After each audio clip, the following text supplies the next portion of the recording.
If you stand close enough, not just physically, but attentively, you'll see that we do not walk in straight lines, not because our legs are weak or our paths too narrow, but because the architecture of our societies has no symmetry. The chaos is not just outside of us, it's encoded in the very blueprint of how we have been raised to think, to dream, to pursue. This is not just a Nigerian story, it's the echo of post-colonial trauma across much of Africa.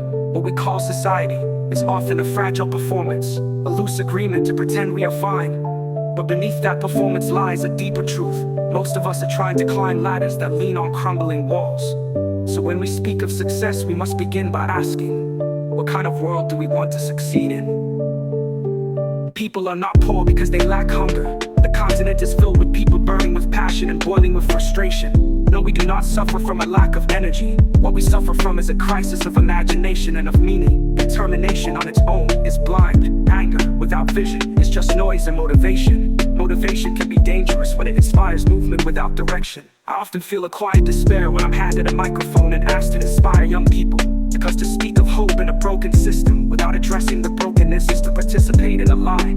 You cannot universalize a prescription meant for one person. Don't give up, they say. But how can you advise perseverance when you haven't first performed diagnosis? To tell everyone to persist is to assume that every pursuit is noble. But what if the dream itself is a mirage? What if the goal is corrupt? What if the very thing they are holding on to is what's holding them back? There is a time to build, yes, but there is also a time to let go.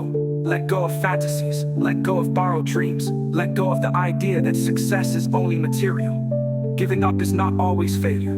Sometimes it is wisdom, and wisdom is not always loud. Sometimes it is a quiet knowing that what the world applauds may still be empty.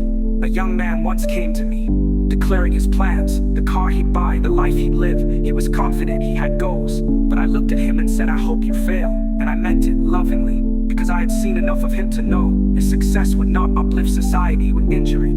Even in poverty, his behavior was corrosive. Empowering him with money would be like giving a torch to a child in a room full of gasoline. You see, success is not goodness. A skill is a tool, and a tool can heal or harm. Project management can plan a community center or a heist. Goal setting can build a hospital or seduce a spouse. The value of a skill lies not in its efficiency, but in the character of the one who wields it.